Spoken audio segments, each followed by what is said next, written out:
یہ حضرت علی رضی اللہ تعالیٰ کے مقابلے کے اندر آئے، تو پھر سیدنا عبداللہ بن عباس رضی اللہ تعالیٰ عنہ سیدنا علی رضی اللہ تعالیٰ کی طرفداری کرتے ہوئے اور ان کا نمائندہ بن کے ان کے پاس تھے، اور کہا کہ میں تمہارے ساتھ بات کرنا چاہتا ہوں۔ تو ان کے ساتھ ایک مکالمہ اور ایک مناظرہ ہوا، اور انہیں کہا کہ تم اپنے دلائل پیش کرو۔ انہوں نے کچھ دلائل پیش کیے، حضرت عبداللہ بن عباس رضی اللہ تعالیٰ نے ان کا تسلی بخش جواب دیے، اور کہا کہ تم یہ باتیں جو کر رہے ہو، یہی باتیں صحابہ کرام کے علم کے اندر بھی ہیں، یہ جو آیات تم پڑھتے ہو یہ آیات صحابہ کے علم کے اندر بھی ہے،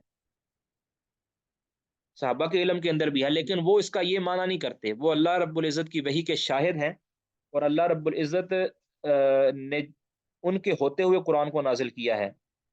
اور پھر انہوں نے دلائل بھی دیے، بڑے دلائل دیے، یعنی نا اتنے دلائل دیے، بڑی تفصیلی روایت ہے ایک مسند احمد کی، ٹھیک ہے۔ تو ان کی اس دعوت کی وجہ سے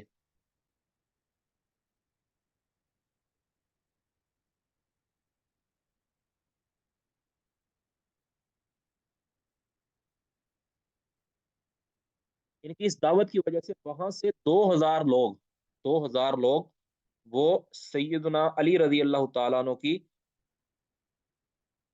سیدنا علی رضی اللہ تعالیٰ عنہ کی جماعت کے اندر شامل ہو گئے، دوبارہ واپس آ گئے، یعنی انہوں نے رجوع کر لیا۔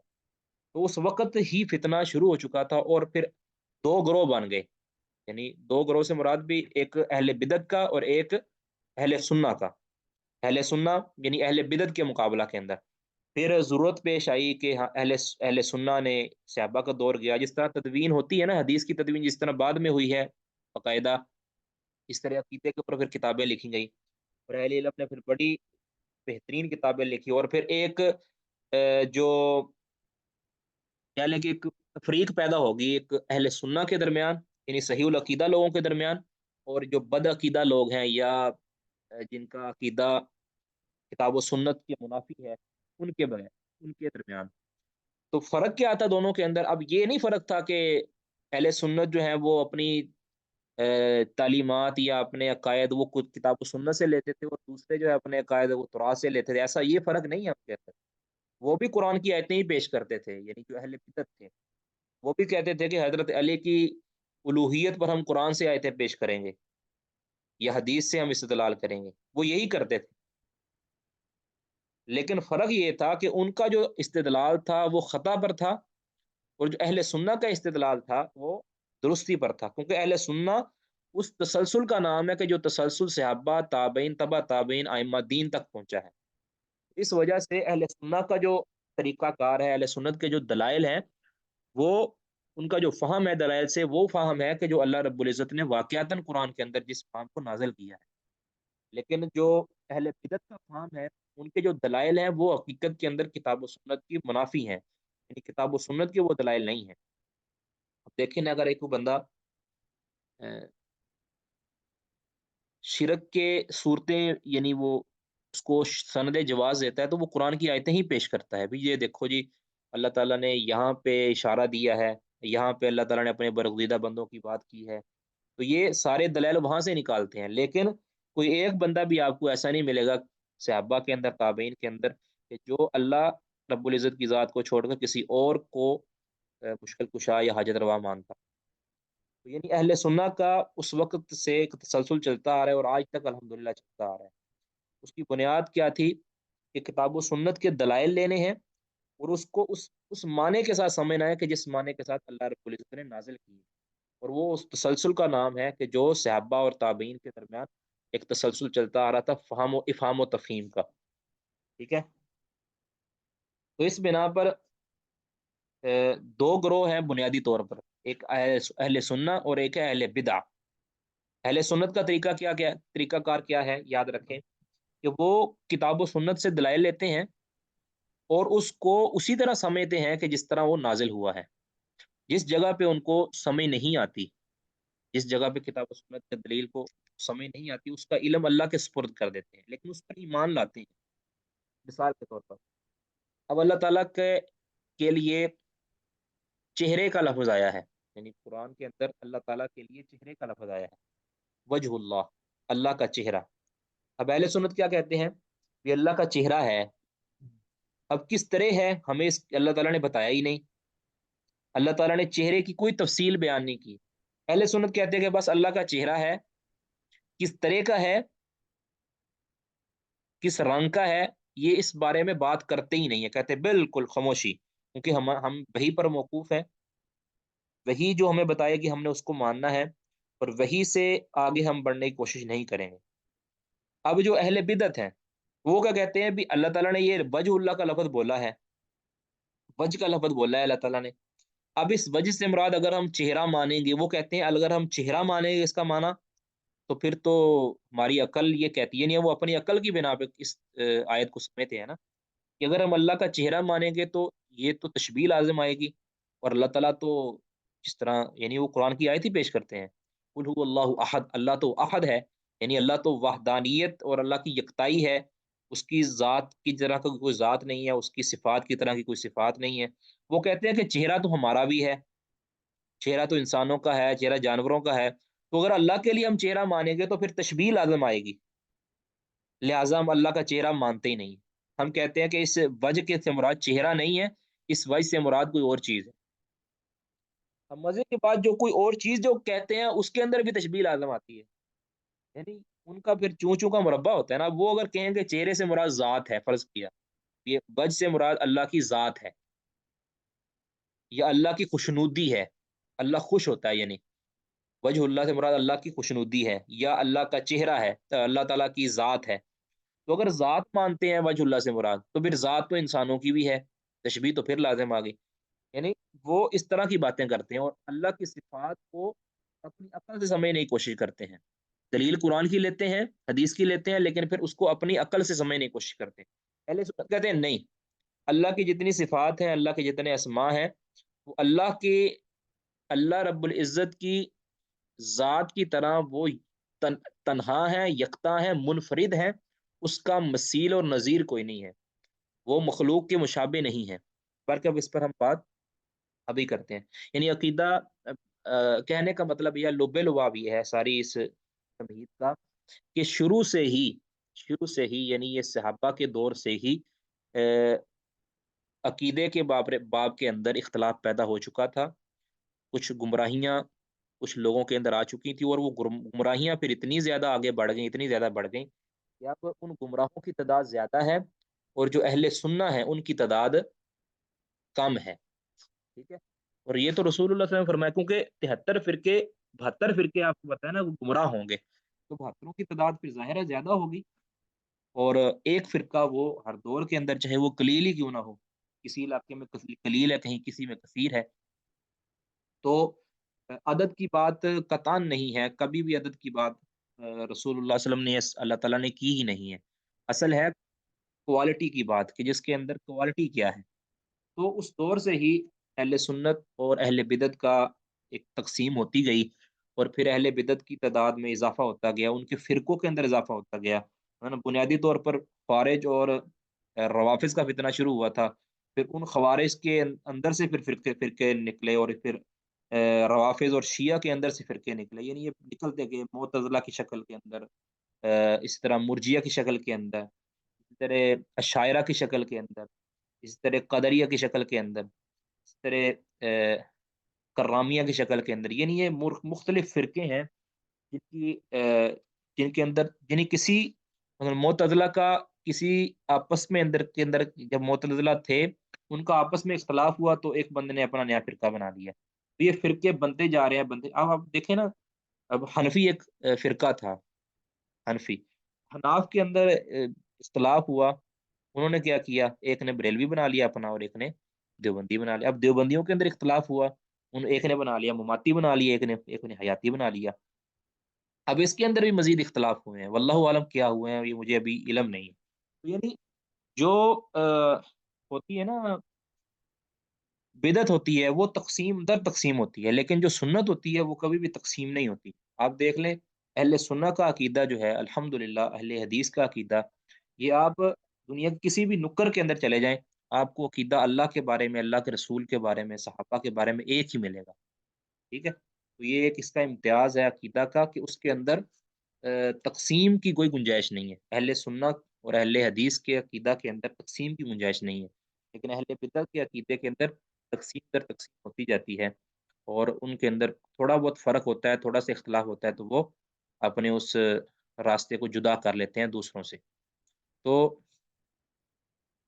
یہ یعنی ایک تفریق چلتی آ رہی ہے، تو ہم نے پھر عقیدہ جو صحیح اہل سنہ والا عقیدہ ہے اس کو ہم نے پڑھنا ہے، اور اسی کے متعلق پھر اہل سنہ نے، اہل حدیث نے کتابیں لکھی ہیں، محدثین نے کتابیں لکھی ہیں، اور اپنی حدیث کی کتابوں کے اندر اس کے اوپر ابواب قائم کیے ہیں، اور اس کے اندر کتابیں مرتب کی ہیں، کتاب التوحید کے نام سے، کتاب الایمان کے نام سے، ٹھیک ہے؟ تو یہ اس لیے کی ہیں، پھر ان کتاب التوحید کے اندر بھی، کتاب الایمان کے اندر بھی انہوں نے فرقے باطلہ کا رد کیا ہے، ان کے اٹھنے والے اعتراضات کا رد کیا ہے۔ ان کے ہاں اہل سنت اور اہل بدعت کے درمیان فرق صرف یہی ہے کہ ایک عقل کے بنا پر بات کرتا ہے، دوسرا نقل اور فہم سلف کی بنا پر بات کرتا ہے، بس یہ فرق ہے، ٹھیک ہے؟ جو عقل کی بنا پر کرتا ہے پھر اس کی آگے پھر تقسیمیں ہیں، کوئی علم الکلام کی بنیاد پہ کرتا ہے، کوئی علم المنطق کی بنیاد پہ کرتا ہے، کوئی اہل جو رائے کی بنیاد پہ کرتا ہے، یعنی اس طرح ان کی پھر آگے تقسیم در تقسیم ہوتی جاتی ہے، اور آج تک ہو رہی ہے، اور قیامت تک ہوتی بھی رہے گی، ٹھیک ہے؟ تو جب انسان صحابہ کے عقیدے سے انحراف کر لیتا ہے نا، تو پھر وہ اس کے لیے گمراہی پھر اس کے لیے کوئی راستہ نہیں رہتا، کوئی اور واپسی کا راستہ اس کے لیے تقریباً ناممکن ہو جاتا ہے۔ تو آپ جانتے ہیں عقیدہ کی، توحید کی جو جو مشہور تین ہی تقسیمیں ہیں، ٹھیک ہے؟ ایک ہے توحید الربوبیہ، اللہ رب العزت کو ربوبیت کے اندر واحد ماننا، یعنی واحد ماننا اور یکتا ماننا، اکیلا ماننا۔ وہ کیا ہوتا ہے؟ ربوبیت ہوتی ہے کہ پیدائش سے لے کر، عدم سے لے کر وجود میں لانے تک اس کے اندر اللہ اکیلا ہے، یعنی کسی بھی چیز کو عدم سے وجود میں لے کر آنے والی ذات صرف اللہ کی ذات ہے، ٹھیک ہے؟ کوئی بھی کسی بھی چیز کو عدم سے وجود میں نہیں لا سکتا، ٹھیک ہے؟ اگر کوئی کسی کے لیے عدم سے وجود میں لانے کی کوالٹی مانے گا تو وہ دراصل شرک کرے گا، دراصل۔ تو یہ یعنی توحید الربوبیہ ہے کہ اقرار کرنا اس بات کا کہ اللہ رب العزت ہر چیز کا خالق ہے، ہر چیز پر مالک ہے، یعنی ہر چیز پر مالک ہے، ہر چیز پر قابض ہے، ہر چیز کی پرورش کرنے والا ہے، اس کا نظام اور اس کی تدبیر کرنے والا ہے، یعنی ہر کائنات کے اندر جو بھی نظام ہے اس کا حقیقی جو خالق ہے، اس نظام کا حقیقی جو مالک ہے، اور اس نظام کا حقیقی جو مدبر ہے، وہ اللہ رب العزت کی ذات ہے۔ باقی یہ ضرور ہے اللہ تعالیٰ نے دنیا کے نظام بعض لوگوں کے سپرد کیے ہیں، یعنی اس طرح کے ایک بچہ، اس کی نان و نفقہ باپ کے ذمہ کیا ہے اللہ تعالیٰ نے، لیکن وہ نان و نفقہ کا حقیقی جو خالق ہے وہ اللہ رب العزت کی ذات ہے، ٹھیک ہے؟ ان ساری چیزوں کے اندر اللہ تعالیٰ کو یکتا ماننا کہ اس کا حقیقی جو مدبر ہے وہ اللہ رب العزت کی ذات ہے، اس کو کہتے ہیں توحید الربوبیہ، یعنی جس کا تعلق نظام کائنات کے ساتھ ہے، اور یہ سمجھنا کہ اللہ تعالیٰ اس کے اوپر قادر ہے، ہر اعتبار سے قادر ہے، اس کو چھین بھی سکتا ہے، اس کو وسیع بھی کر سکتا ہے، اس کو بسیط بھی کر سکتا ہے، اس کو قبض بھی کر سکتا ہے، ٹھیک ہے؟ آگے ہے توحید توحید الالہیہ، یا توحید الالوہیہ، یا توحید العبادہ، اس کو مختلف نام دیے گئے ہیں، ٹھیک ہے؟ یہ ہے کہ عبادت کی جملہ اقسام، جتنی بھی اقسام ہے عبادت کی، جتنی بھی اقسام ہے پوجنے کی جتنی بھی اقسام ہے، اس کو اللہ رب العزت کے لیے تنہا کر دینا، اللہ کے لیے خاص کر دینا، کسی اور کو اس کے اندر شریک و سہیم نہ ماننا، ٹھیک ہے؟ سب سے پہلے تو یعنی یہ دل کے اندر اقرار رکھنا کہ جو توحید الربوبیہ میں نے مان لی ہے، اللہ کو رب مان لیا ہے، اب اس کی بنیاد پر جو عبادت کا حق رکھتا ہے، عبادت کا حق رکھتا ہے، وہ صرف اللہ کی ذات ہے۔ اب یہ درمیان میں عقیدہ رکھنا، جازم عقیدہ رکھنا کہ عبادت کا جو جتنا بھی عبادت کا جتنا بھی حق ہے وہ صرف اللہ رب العزت کی ذات کا ہے، اور پھر عبادت کے اندر جتنی بھی اس کی اقسام ہیں، جس طرح دعا ہے، دعا بھی عبادت ہے، اس طرح محبت کرنا یہ بھی عبادت ہے، اس طرح خوف، اس طرح امید رکھنا، توکل کرنا کسی ذات پر، تو بھروسہ ہی نہیں، یہ ساری چیزیں اللہ رب العزت کے لیے کر دینا، نماز ہے، روزہ ہے، حج ہے، زکوٰۃ ہے، جس کو قرب کا ذریعہ سمجھتے ہیں، جس کو بھی قرب کا ذریعہ سمجھا جائے اس چیز کو اللہ کے لیے خالص کر دینا، اور بالخصوص ان چیزوں کو جس کو اللہ تعالیٰ نے اپنے لیے خاص کیا ہے، اپنے لیے عبادت کہا ہے کہ یہ میری عبادت ہے، اس کو اللہ کے لیے خاص کر دینا، اس کے اندر کسی کو شریک نہیں کرنا۔ اب اگر کوئی اس کے اندر کسی کو شریک کرے گا تو وہ شرک کا ارتکاب کرے گا۔ اگر کوئی کہے گا کہ سجدہ، سجدہ یہ تعبدی، یاد رکھیں سجدہ تعبدی، اگر کوئی اللہ کے علاوہ کسی اور کے لیے جائز بھی سمجھے گا تو وہ مشرک ہو جائے گا۔ سجدہ تعظیمی کی بات نہیں، سجدہ تعظیمی بھی اگرچہ اللہ کے علاوہ کسی اور کے لیے کرنا یہ حرام ہے، لیکن یہ انسان کو مشرک نہیں بناتا، یعنی شرک اکبر اور خارج عن الملہ نہیں کرتا۔ اچھا، تیسری جو قسم ہے، جو سب سے اہم قسم ہے، جو دونوں کو اپنے اندر سموئے ہوئے ہے، وہ ہے توحید الاسماء والصفات، اللہ تعالیٰ کے اسماء اور صفات۔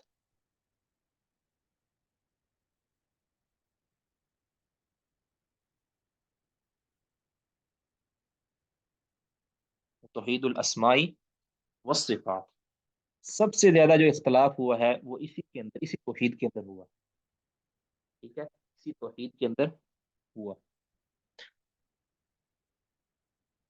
اسماء، آپ جانتے ہیں وَلِلَّهِ الْأَسْمَاءُ الْحُسْنَى فَادْعُوهُ بِهَا، اللہ تعالیٰ نے فرمایا ہے کہ میرے اچھے اچھے نام ہیں، مجھے انہی سے پکارا کرو۔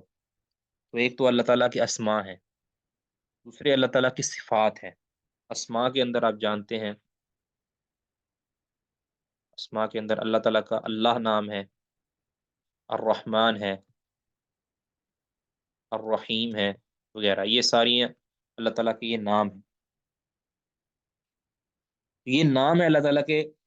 اور یہ بھی ایک بات ذہن میں رہے کہ اللہ تعالیٰ کے یہ جو کہا جاتا ہے نا کہ اللہ تعالیٰ کے ہی 99 نام ہے صرف، ایسا نہیں ہے، اللہ کے 99 نہیں نام، اللہ کے کئی ایک نام اللہ نے ہمیں بتائے ہیں، جو نہیں بتائے سارے اللہ کے نام۔ یہ ضرور ہے کہ 99 ایسے نام ہیں، وہ جو حدیث آتی ہے نا کہ جس نے اللہ تعالیٰ کے، نہیں، اللہ تعالیٰ کے 99 ایسے نام ہیں، ان للہ تسعۃ و تسعین اسما، اللہ تعالیٰ کے 99 ایسے نام ہیں، یعنی ان ناموں کو جو یاد کر لے گا، اس کے اوپر حفاظت کرے گا، تو اللہ تعالیٰ اس کو جنت میں داخل کرے گا یا اس کو معاف کر دے گا۔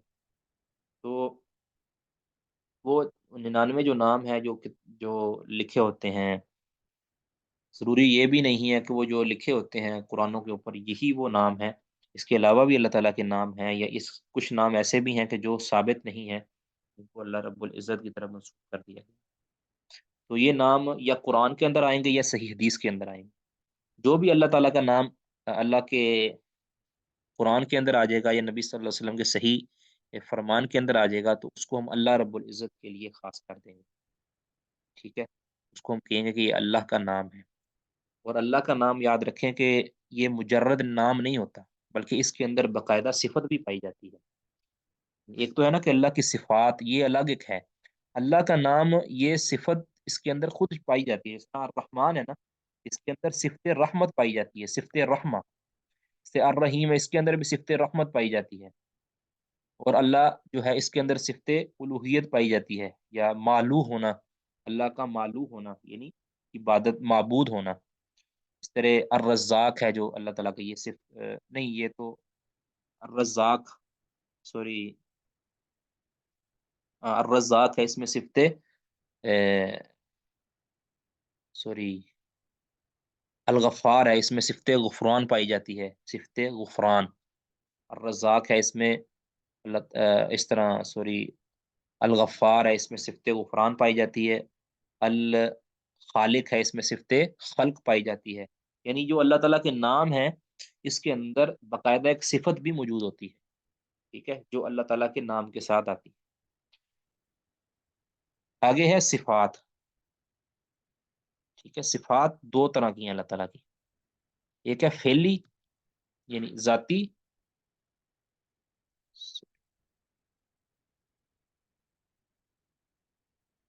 صفات اللہ تعالیٰ کی دو طرح کی ہیں، ذاتی، فعلی۔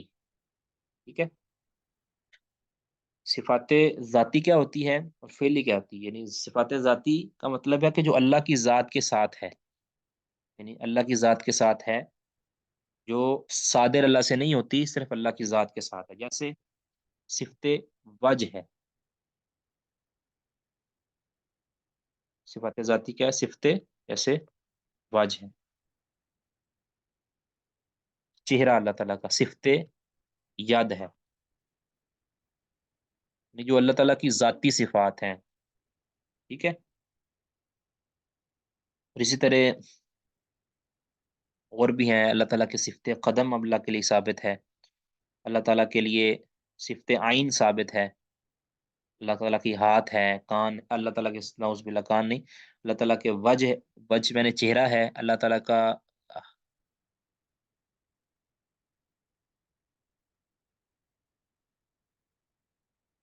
چہرہ ہے، اللہ تعالیٰ کا اللہ تعالیٰ کے ہاتھ ہیں، اللہ تعالیٰ کے ہاتھ ہیں، اس طرح اللہ تعالیٰ کا قدم ہے، رجل جسے کہتے ہیں، قدم بھی، اور یہ اللہ تعالیٰ کی ذاتی صفات ہیں۔ ٹھیک ہے، دوسری ہوتی ہے صفات فعلیہ۔ صفات فعلیہ یہ اللہ تعالیٰ کا جو اللہ تعالیٰ کام جو اللہ تعالیٰ سے صادر ہوتا ہے نا، جو اللہ تعالیٰ کام کرتا ہے، جس مثال کے طور پر آپ نے یہ حدیث سنی ہوئی ہے نا کہ اللہ تعالیٰ رات کے آخری حصے میں اللہ تعالیٰ آسمان دنیا پر تشریف لاتے ہیں، تو یہ اللہ تعالیٰ کا تشریف لانا، مجیء جس کو کہتے ہیں، صفت مجیء یا صفت نزول اس کو کہتے ہیں، یہ نزول فرمانا اللہ تعالیٰ کا، یہ فعلی ہے نا، یہ فعل ہے نا، تو یہ اللہ تعالیٰ کی صفت ہے۔ اسی طرح استوا، یہ اللہ تعالیٰ کی صفت فعلیہ ہے۔ اس طرح صفت ضحک، اللہ تعالیٰ ہنستا ہے، اب یہ اللہ تعالیٰ کی صفت ہے۔ تو ان کے اندر یہ جتنی بھی صفاتیں چاہے فعلیہ ہوں یا ذاتیاں ہوں، اس کے اندر ایک بات ذہن میں رکھیں، اس کے اندر ہم نے اللہ تعالیٰ کو یکتا ماننا ہے، اللہ تعالیٰ یکتا ہے، یعنی ان صفات کے اندر ہم یہ، گرچہ اب ہنسنا یہ انسانوں کی بھی صفت ہے، نازل ہونا یہ انسانوں کی بھی صفت ہے، مستوی ہونا یعنی چڑھنا بلند ہونا یہ انسانوں کی بھی صفت ہے، یاد انسانوں کی بھی صفت ہے، وجہ انسانوں کی بھی صفت ہے، لیکن اللہ رب العزت کی صفت اس کی شان کے لائق ہے، کما یلیق بشان ہی، یہ علماء اس طرح کی بات نقل کرتے ہیں، اللہ کی صفت اللہ کی شان کے لائق ہے، اس کے اندر کوئی شریک نہیں ہے، اور انسانوں کی صفت صفت یہ انسان کے لائق ہے۔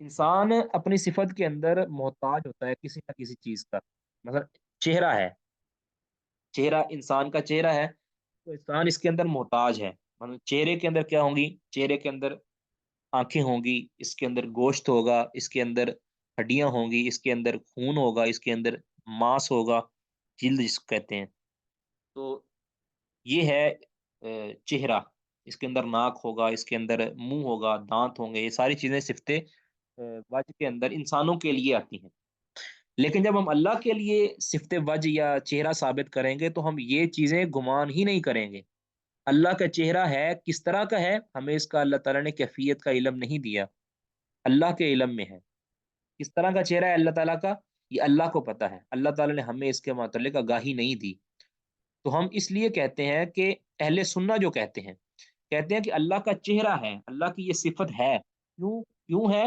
کیونکہ قرآن کے اندر اس کا ذکر آ گیا اور نبی صلی اللہ علیہ وسلم کے فرمان کے اندر اس کا ذکر آ گیا، اب اس کی ہم نے نہ کوئی اس کا اپنی طرف سے معنی بیان کرنا ہے، نہ اس کا ہم اپنی طرف سے تعویل کریں گے، تعویل مطلب بھی اس کو اپنے اصل معنی سے ہٹا کر ہم اس کا کوئی ایسا معنی کر دیں کہ جو اس کا اصل معنی نہیں ہے، بلکہ کوئی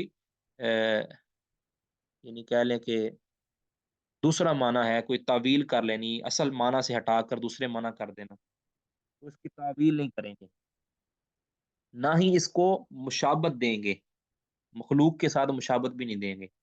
اللہ کا چہرہ ہے کیسا ہے اللہ کے علم میں ہے، لیکن اللہ کا چہرہ ہے جیسے اس کی شان کے لائق ہے، اللہ کا چہرہ اس کی شان کے لائق ہے، انسانوں کا چہرہ اس کی شان کے لائق ہے، اللہ کا ہاتھ اللہ کی شان کے لائق ہے، انسانوں کا ہاتھ انسانوں کے لائق ہے، انسانوں کی طرح۔ اور پھر یہ بھی ہے کہ اللہ تعالیٰ کی جو صفات ہے، ایک تو یہ ہے نا کہ اس کے اندر کسی کو تشبیہ نہیں دے سکتے، اللہ کی جو صفات ہیں وہ اس کے اندر یکتا ہے، تنہا ہے، اس کا کوئی ہمسر، کوئی شریک اور کوئی مثیل نہیں ہے۔ اس کے ساتھ ساتھ ایک اور بھی چیز ہے کہ اللہ کی جو صفات ہے نا، خاص طور پہ ساتھ صفات ذاتیہ، وہ ایسی صفات ہے کہ جس کے اندر دوام پایا جاتا ہے، انسانوں کی صفات کے اندر دوام نہیں پایا جاتا۔ مثلا ایک انسان کا ہاتھ ہے، وہ ہاتھ جب بچہ ہوتا ہے تو اس کا ہاتھ چھوٹا ہوتا ہے، جب بڑا ہوتا جاتا ہے ہاتھ بڑا ہوتا جاتا ہے، اور چہرہ اسی طرح ہے، کسی کا چہرہ جب بچپن میں تھا اس کے اندر ہی تغیر و تبدل آتا ہے، ایک وقت کے بعد ہاتھ کبھی ٹوٹ بھی سکتا ہے، ہاتھ کسی کا، ہاتھ کسی کا اللہ تعالیٰ محفوظ رکھے کٹ بھی جاتا ہے، چہرے کے اوپر نشان بھی پڑ سکتے ہیں، چہرے کے اوپر چوٹ بھی لگ سکتی ہے، یعنی اس کے اندر دوام نہیں پایا جاتا، ایک وقت کے بعد پھر یہ ہاتھ اور یہ چہرہ اللہ کے پاس چلا جائے گا، یہ وجود سمیت، یعنی اس کا وجود ختم ہو جائے گا، مٹی بن جائے گا۔ لیکن اللہ رب العزت کی ذات اور صفات، اللہ تعالیٰ کی ذات، یہ اس کے اندر دوام پایا جاتا ہے، یعنی اللہ تعالیٰ کا چہرہ ہے ہمیشہ ہے، کیسا ہے اللہ کے علم میں ہے، لیکن اس کے اندر تغیر و تبدل نہیں ہے۔ اس طرح صفت ید ہے، اللہ کا ہاتھ ہے کیسا ہے یہ اللہ کے علم میں ہے، اس کے اندر دوام پایا جاتا ہے، اللہ کی ایسا نہیں ہوگا، کبھی بھی ایسا نہیں ہوگا کہ اللہ کا ہاتھ نہ ہو، اللہ کا ہاتھ ہمیشہ ہوگا اس طرح۔ لیکن جو صفات فعلیاں ہیں یہ ضروری نہیں ہے کہ ہر وقت ہوں، یہ جب اللہ تعالیٰ صادر فرمانا چاہے اس وقت صادر ہوتی ہے، مطلب جب اللہ نزول فرمانا چاہے گا اسی وقت نزول فرمائے گا نا، یہ اللہ تعالیٰ کی فعلی صفت ہے۔ صفت ضحک ہے، جیسے جب اللہ تعالیٰ چاہے گا اس وقت اللہ تعالیٰ ضحک فرمائے گا، اللہ تعالیٰ ہنسے گا، ٹھیک ہے۔ ہنسنا، اب ہمارے ہنسنے کے لیے ہمیں ہمارا چہرہ، ہمارے آواز آتی ہے، ہمارا جو چہرے کے اندر رونق آتی ہے، ہمارے چہرے کے اندر تغیر آتا ہے، ہم اللہ کے لیے یہ بات نہیں کریں گے، ہم خاموشی اختیار کریں گے، ہم کہیں گے اللہ تعالیٰ کی صفت ضحک ہے، ہنستا ہے اللہ تعالیٰ، کیونکہ کتاب و سنت کے اندر اس کا ذکر آ گیا ہے، لیکن حدیث کے اندر اس کا ذکر آ گیا ہے، لیکن ہم یہ نہیں کہیں گے کہ اللہ تعالیٰ ہنستا کیسے ہے، یا یہ بھی نہیں کریں گے کہ ہنسنا ہماری صفت ہے لہٰذا ہم اللہ رب العزت کو اس کے ساتھ مشابت نہیں دے سکتے، اس لیے ہم صفت کا ہی انکار کر دیں گے، تو یہ بالکل غلط ہے۔ اللہ کی صفتیں ہیں، کیسی ہیں یہ اللہ کے علم میں ہے، اس کی کیفیت کیا ہے اللہ کے علم میں، اس لیے بالاتفاق اہل سنہ محدثین یہ ان صفات کا اقرار کرتے ہیں، کتاب و سنت کے اندر جتنی بھی اللہ کی صفات اور اسماء آئے ہیں ان کو مانتے ہیں، اور ان کو حقیقتاً مانتے ہیں کہ یہ حقیقی صفات ہیں اللہ تعالیٰ کی، یہ مجازی نہیں ہے، اس کا مجازی معنی نہیں کرتے، بلکہ جو حقیقت میں معنی ہے اس کا وہی کرتے ہیں، اور اس کی کیفیت البتہ اللہ کے علم میں ہے اور وہ اللہ کے سپرد کرتے ہیں۔ لیکن اس کے مقابلے کے اندر جو اہل بدعت ہیں ان کے مختلف گروہ آپ جانتے ہیں، شاعرہ ہیں اور معتزلہ ہیں اور دیگر، وہ اس کے اندر اس طرح نہیں مانتے جس طرح اہل سنت مانتے ہیں۔ اہل سنت تو کہتے ہیں کہ اللہ تعالیٰ کی صفات حقیقی ہیں، لیکن وہ حقیقی نہیں مانتے، ان میں پھر اختلاف ہے، کچھ ایسے ہیں کہ جو جیسے اشاعرہ ہیں وہ اللہ تعالیٰ کی 7 صفات مانتے ہیں، صرف 7 صفات، اور باقی صفات کی وہ تعویل کرتے ہیں، ٹھیک ہے۔ اور معتزلہ اسی طرح وہ بھی صفات کا انکار کرتے ہیں، وہ زیادہ صفات کا انکار کرتے ہیں، ٹھیک ہے، وہ اس کا ایسا معنی کرتے ہیں کہ جو معنی کوئی بھی نہیں کرتا، تو اس اعتبار سے اللہ تعالیٰ کی ذات کے اندر بہت سے لوگ گمراہ ہو گئے ہیں، اللہ کی صفات کے اندر بہت سے لوگ گمراہ ہو گئے ہیں، اور خاص طور پہ جو توحید الاسماء والصفات ہے، یہ مارکۃ الارا مسئلہ رہا ہے، اور اس پر مستقل کتابیں بھی اہل علم نے لکھی ہیں۔ الاسماء والصفات امام بہقی کی ہی کتاب ہے، ٹھیک ہے؟ تو یہ ایک بڑا بڑا تفصیلی ٹاپک رہا ہے، تو اس کو جاننا اور اس کے اوپر کاربند رہنا یہ بہت ضروری ہے۔ اہل سنہ کا یہی اختلاف رہا ہے ہمیشہ سے۔ اب چند باتیں ان کتابوں کے حوالے سے، کتابوں کے مصنفین کے حوالے سے، یہ میں آپ کی گوش گزار کرتا ہوں۔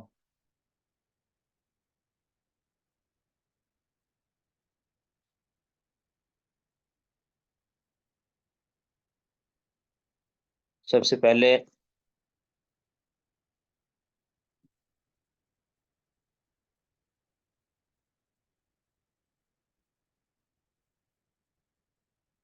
کتاب التوحید ہے،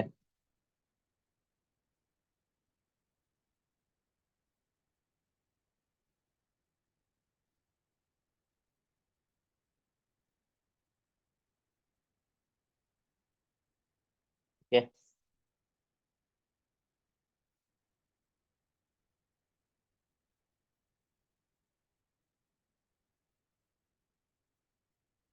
اس کا مکمل نام جو ہے نا، کتاب التوحید الذی وحق اللہ علی العبید، علی العبید، یعنی توحید کی کتاب، وہ توحید الذی ہوا حق اللہ، کے جو اللہ کا حق ہے، علی العبید، بندوں پر۔ عبید یہ عبد کی جمع ہے، عبید،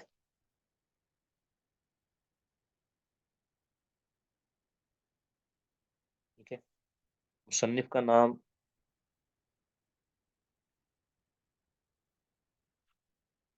الشیخ محمد بن عبد الوہاب۔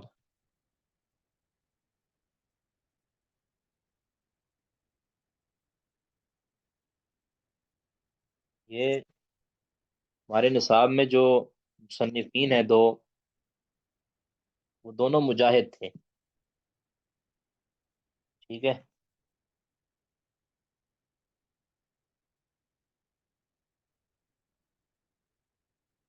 ان کا سن میں آپ کو لکھوا دیتا ہوں۔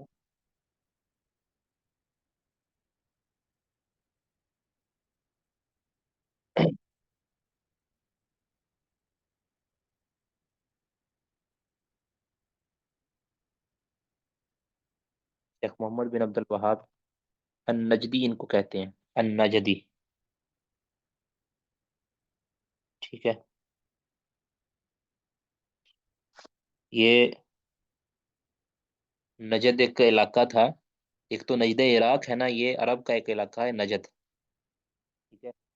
وہاں کے یہ رہائشی تھے، اس وجہ سے ان کو نجدی کہا گیا، ٹھیک ہے؟ یہ پڑھے لکھے خاندان سے تعلق رکھتے تھے، ان کے یعنی جو رشتہ دار تھے وہ سارے علماء میں سے تھے، اور یہ بڑے مجاہد تھے۔ جس دور میں یہ تھے، اس وقت عرب بہت سی گمراہیوں کا مرکز تھا، وہاں بہت زیادہ شرکیات تھی، جس طرح ہمارے ادھر دربار اور پتہ نہیں پکی قبریں اور کیا کیا تھا، اس وقت ان کے ہاں بھی اسی طرح کی کوئی معاملات تھے۔ تو انہوں نے پھر علم اٹھایا، اور انہوں نے اس وقت کے جو اہل ثروت لوگ تھے، ان کے ساتھ مل کے انہوں نے ایک جہاد کا عزم کیا، اور انہوں نے جہاد کر کے وہاں سے شرکیات کا خاتمہ کیا اور توحید کا علم بلند کیا۔ ان کے علاقے میں تو ویسے بھی موحدین ہی رہتے تھے، اور ان کے ہاں توحید ہی تھی، لیکن پھر انہوں نے پورے عرب کو جو ہے وہ الحمدللہ اللہ کی توفیق سے توحید سے بہرہ مند کیا، اور اسی وجہ سے ان کے اوپر بڑے پھر فتوے بھی لگے، بڑے ان کے بارے میں پراپوگنڈے ہوئے، کوئی کہتے ہیں کہ یہ تکفیری ذہن رکھتے ہیں، کوئی کہتے ہیں جی یہ دوسروں کو دوسروں کو مشرک سمجھتے ہیں، یہ کسی نے کہا جی یہ